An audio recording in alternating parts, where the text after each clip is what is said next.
Okay, well, here I am, and it's 2 months later. I know it's a long time, but honestly, to tell you the truth, I don't have a very eventful life, especially right now, because I'm not in treatment. The only thing I could really, other than that, is like show you how I eat on a daily. I did some fasting videos a couple times I've attempted, but since the last time I've done two 6-day fasts and two 44-hour fasts. So here I am 2 months later. In the last video, I let you know that they have found a new spot and that the doctor wanted to do a closer follow-up. So we didn't want to wait 3 or 4 months before the next follow-up. So it was 2 months later, and here I am 2 months later. So what's happened since then? Excuse me. Um, Nothing much really. I just been fasting. I've been like really hard on my keto, so I have lost some weight, quite a bit. But it's just because I just eat whole foods, nothing processed. I don't do potatoes, rice, pasta, bread, none of that stuff. So it only makes sense that I'll lose weight. Anyway, I went in, I had my Hashimoto's tested. And like I said before, that's an autoimmune disease that attacks the thyroid, so your body creates antibodies against the thyroid. When I went this time, I hadn't been fasting, so it was like my levels were elevated, so I'm definitely still making those antibodies. My thyroid's perfectly fine. There's no, none of my hormones are off. I'm good with all of that. Um, like I said, the antibodies were up some, but not like they were last time. Last time it was like it's supposed to be like 14, and mine were like 263. And then another one was supposed to be like less than 10, and mine was like 36. This time, one of them, the one that was supposed to be 14, was like 53, and the one that was supposed to be 10 was in the 20s. So it's still a problem, but it's not killing, it's not messing with the thyroid right now.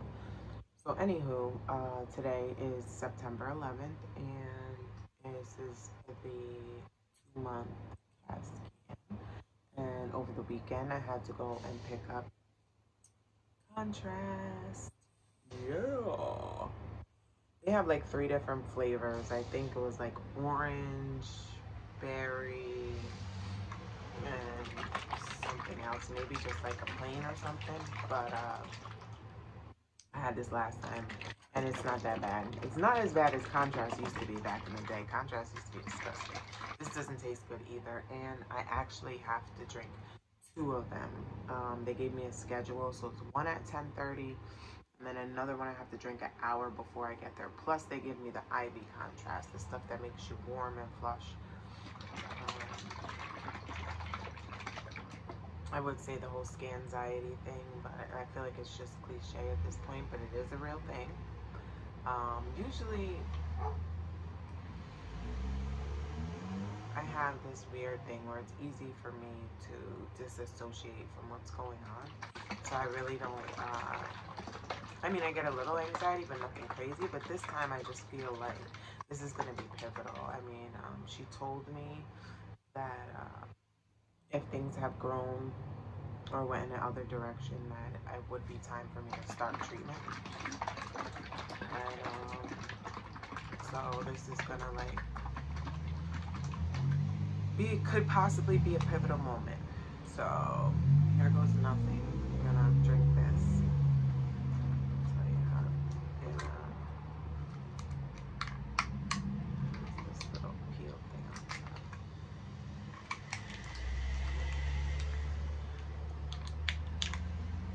Can't open it.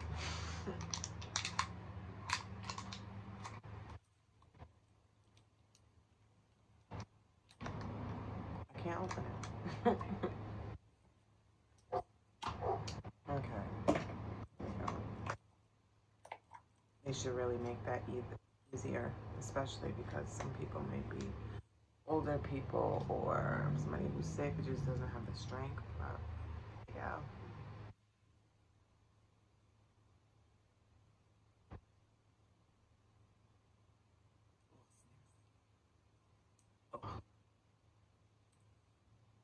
It is bad. I lied.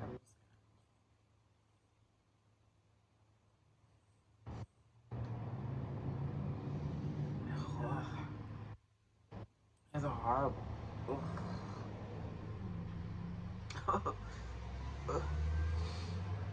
Well, I think it's just because it's like thick and then it has this like, this fake berry. Like, oh yeah, yum, berry. No. Ugh, berry. Disgusting. But I didn't finish it. Where we at? I'm at half. Make sure you shake it first. I'm at half. I honestly don't know what's the purpose. I honestly don't know what the purpose is of why I have to drink this and do the other contrast, but whatever. Maybe it's if they want to make sure there's nothing in my, digestional tract. I don't know. I haven't had an issue with that at all. Um, I have had some alarming pains in the past 2 months. I don't feel like anything's gotten any worse, but you never know with creepy little critters.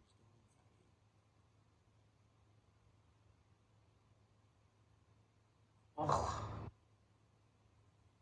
Ugh. So disgusting. I don't know if it's the consistency or what. Stuff's nasty. And I have to drink a whole nother one. The last time my scan was in the morning, so I had to drink one at night and then get up and drink the other one. So it wasn't that bad. It's like I have to drink this now, and in a few hours, I have to drink a whole nother one. I don't know if I'm gonna be able to finish both of them, especially with no food in my stomach. It's horrible. But anywho, I am going to finish drinking this and the other one, and I will pick the camera back up and I will take you on the ride to the CT scan. I'm getting ready to have the CT scan done. They just put the IV in my arm. It took so long because they had to move me from the other building to over here. It was a horrible experience, very traumatic experience I had here at the other building of my doctor's. It was terrible. It almost had me in tears. It was very traumatic, terrible, unnecessary series of events and encounters that just added so much stress and anxiety to today. Really horrible.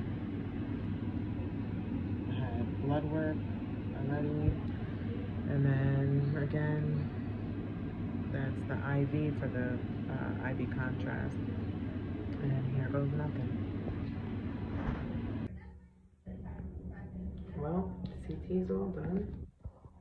IV's out. Just gotta get dressed, and then I'm out, and then the follow-up's on Friday. See you then. Okay, I was gonna wait until Friday and put everything in a video together, but a couple things happened since then that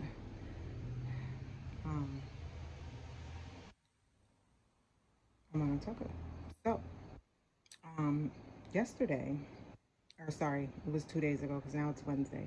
I had my scan on Monday. So Monday about 2 o'clock, the doctor's office calls me and they go, hey, we saw in your chart that you have an allergic reaction to the contrast, the CT contrast. And I said, I did have like a mild reaction one time. I've had a lot of scans, but only happened once. But as a preventative measure, I take a Benadryl an hour before I come there. And I haven't had a problem since then. So the woman on the phone says, well, why don't you reschedule? I'm like, no, why would I reschedule? I waited 2 months for this appointment.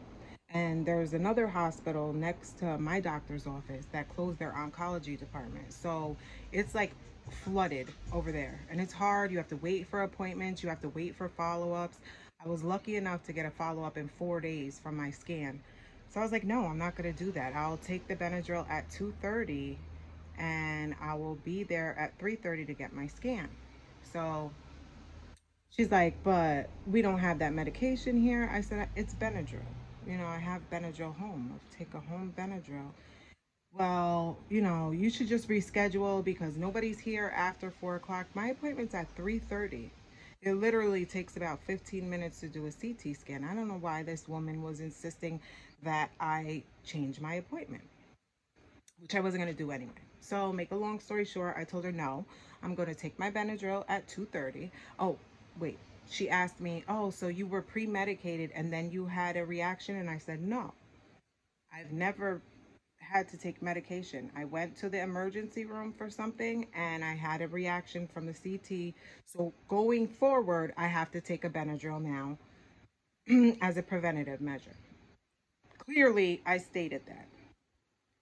She still went on and on about how I should just reschedule and this. I said, ma'am, I have cancer and my scans are, you know, it's imperative that I have my scans when I'm supposed to.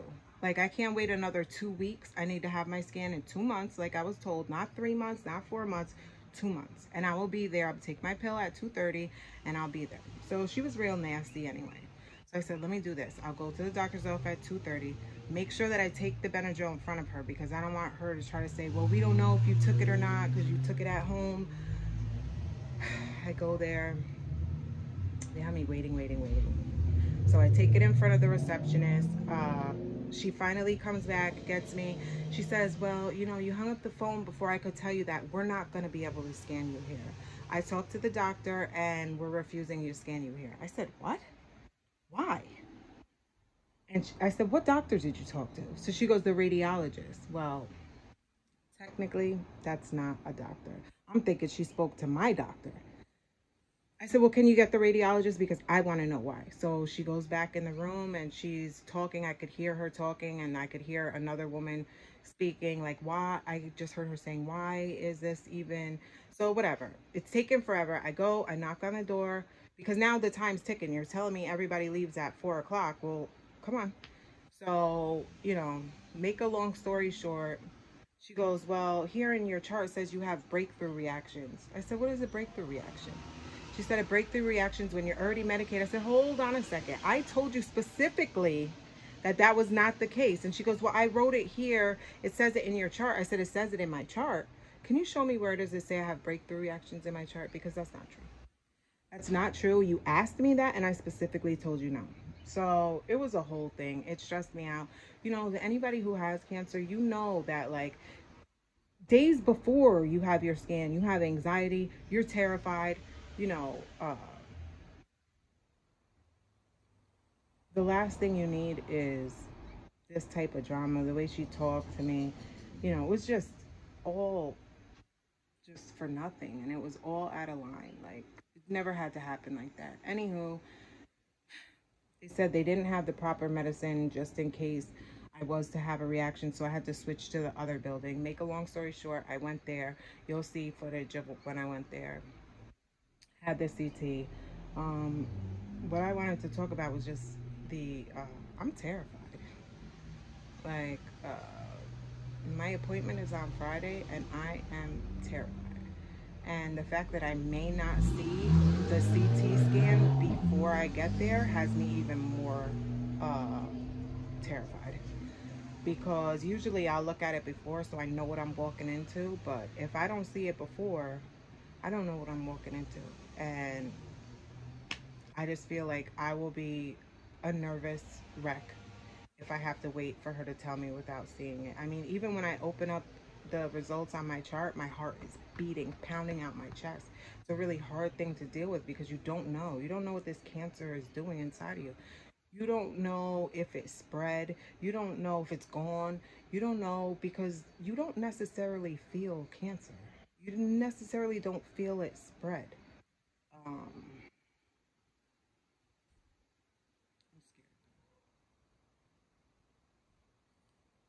I'm really scared of what the outcome is going to be this time.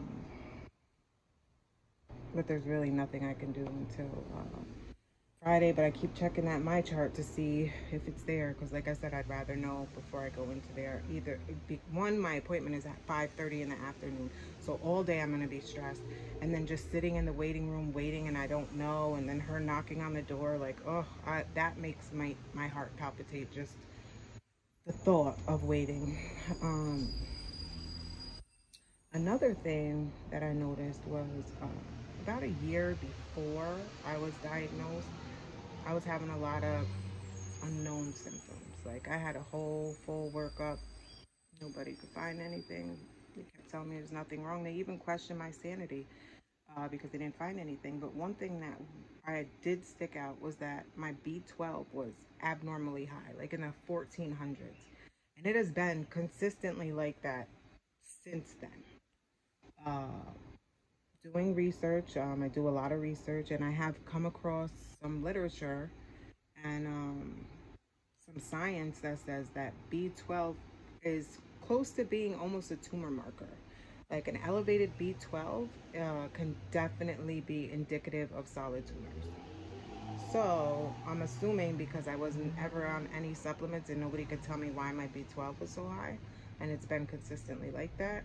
But the blood work I had Monday showed that in July, my blood work, my B12 was 1,247 this time. And it's always been about that or up to 14, 1,500.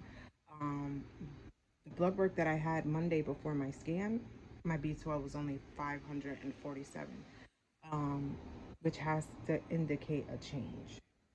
I'm not saying if it's a good change, if it's a bad change. I don't know. Um, I've been seeing physically the results of doing the metabolic therapies that I do with the fasting and the keto. Um, so I'm hoping that that's a sign that maybe things are calm. I'm just hoping for a stable scan. I believe in what I'm doing, but I'm also terrified because in the back of my mind is like, does this really work? Is it really possible? I know all things are possible through, the strength of God. And Jesus does miracles. And I'm hoping for one. But I do believe that the fasting and the keto and the protocol that I do has definitely kept me stable up until this point, except for that new spot that they found that was like 2 millimeters or something like that. I don't know if she said 2 centimeters or 2 millimeters. I'm not sure. I could check on it. But I'm hoping that it worked, and I'm terrified. And it's just a lot. It's like I don't even know. Last night was horrible for me. Kind of hard to sleep. I was getting the feeling as if I was like, just about to receive the news. If anybody has cancer, when you open those results or when you first talk to your doctor, your heart is pounding out of your chest, like bad. And that's how I feel. But I just wanted to get on and say that. Um, Other than that, I think I'm going to wrap all these small bits of video that I did. I'm going to try my best to do edit. um, and, I will make another video Friday, or if I find out through my chart before then what's going on, I'll make a video then.